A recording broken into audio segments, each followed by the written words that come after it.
Hello, Big Turbo GT here again, coming at you with a video that is my opinion of how to properly break in a freshly rebuilt turbocharged engine. Now, there's a couple of variables. I'm talking about a basic rebuild, not one where it's a full new long block with a new camshaft and all that, because that requires a little bit different break-in to break in a flat tappet cam like the Probe has.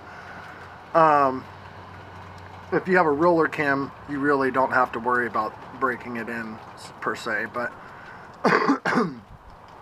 with an engine that's had new bearings and new rings specifically put in it, and a new oil pump and water pump and tensioner and timing belt and head gasket, all that shit, you know, a basic rebuild, just kind of an overhaul for a high mileage engine that still runs good and maybe smokes a little bit or something like that. In my case, it was melting a piston, but the cylinder was fine. So what you would do is figure out what grit ball hone, not the stone hones. Those things are garbage, and people who use them don't realize that they're taking a big risk, because those have a tendency to take out way too much material, especially if the user uses too many RPMs and doesn't move fast enough on the downward and upward stroke during the honing process. It's really easy to make a cylinder out of round with those. So I use a berry hone. They're a lot more forgiving, they're a lot more user-friendly, and they have a tendency to do a really, really good job because they evenly crosshatch the cylinder a lot better. Don't take as much material either. So first of all, you would disassemble the engine down to a bare block, and then you're going to clean everything. My preferred method is to take a air sprayer and rig up a hose into a mineral spirits bucket and just use the power of your compressor to basically pressure wash everything down with mineral spirits. And after you get done doing that, I like to really thoroughly clean the cylinders. Use white microfiber cloths, wipe those cylinders down until you get nothing. No dark spots on the rags, not a speck. Okay? Then you're going to oil the cylinder with WD-40 preferably, because it doesn't provide enough too much lubricant like engine oil will, to where the hone won't do its job properly. Remember that. Use WD-40. Coat the entire cylinder wall down. Then, in my opinion, most people don't do this, I coat the berry hone all the way around with WD-40 too. Then you're going to go at maybe 100 RPM, you know, on a drill, very low RPMs. Here, I'll show you. Okay, so as I was saying, you're going to go at a speed about like that. And you're going to do even movements the whole entire time, from the top of the cylinder all the way to the bottom of the cylinder. Okay? Now when you do that, that's going to leave a nice even crosshatch on there. Now this part is very important. Use hot soapy water, not brake clean, not mineral spirits, not rubbing alcohol. Hot soapy water, to then take and wipe microfiber cloths again and wipe those cylinders out with hot soapy water until you get nothing on the rag. That's important. You need to clean all the particulates and metal from the honing process. Okay, now you plastic gauge your bearings, make sure that they're within clearance spec, then you put everything back together. Now, first start, very important, you have to pre-oil. If you have a distributor-driven oil pump, then you take the distributor out, put a wrench down to the distributor gear, or to the oil pump gear, and you turn that oil pump over until you register oil pressure on your oil pressure gauge, which every fresh rebuild should have an oil pressure gauge. If your car doesn't come factory with one, install one. Fucking idiot light. They usually only come on around 5 psi, and by then you've already wiped everything out and it's too late. That's why they're called an idiot light, because usually if you have to wait for that light, you're an idiot. So it's very important you pre-oil. If you don't have that, if it's a crankshaft driven oil pump, then what you're going to do is you're going to take the spark plugs all out. Okay, you're going to pour a cap full of oil into each cylinder just to make sure that the rings are lubricated right off the bat. Then you're going to turn the engine over with the fuel disconnected as well. I take the fuel pump relay out, or just disconnect the plug to the fuel pump. Can't do that now because my car's not gutted anymore. It's got a seat over the top of it, but that's how I would do it. Make sure it has no spark, no fuel.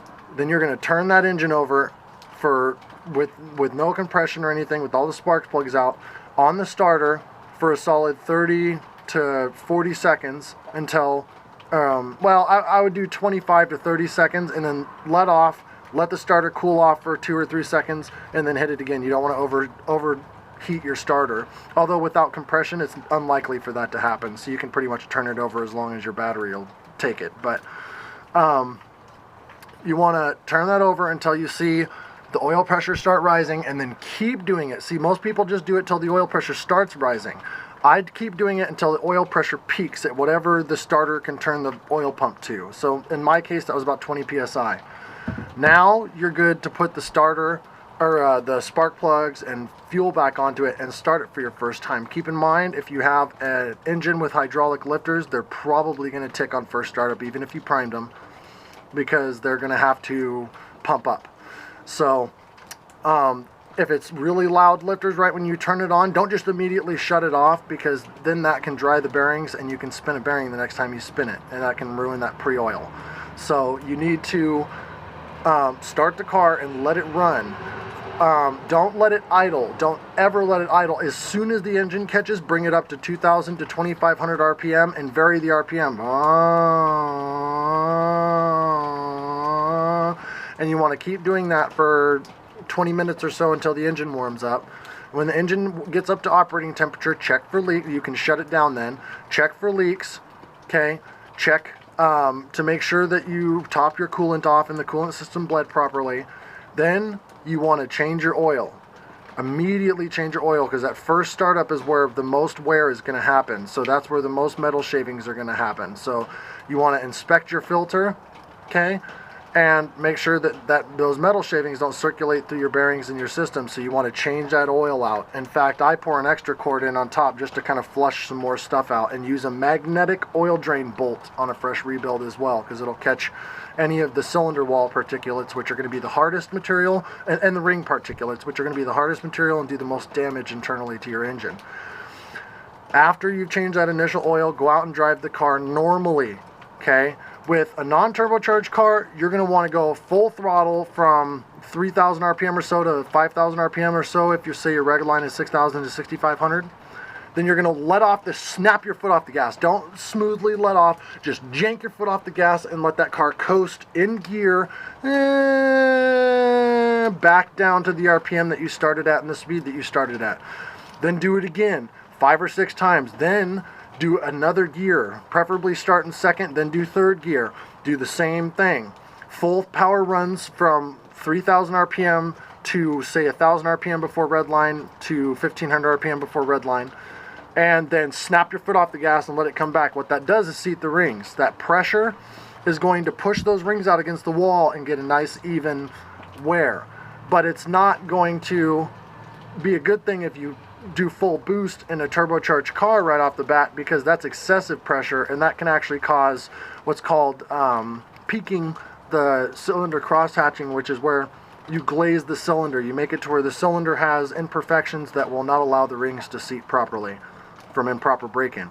So with the turbocharged car, you're going to zero the boost gauge out. You're going to go as much throttle as you can go without the car going into boost. So you have vacuum, then 0, and then boost starts. You're going to put it at 0, 3,000 RPM to 5,000 RPM, snap your foot off the gas, let it coast back down.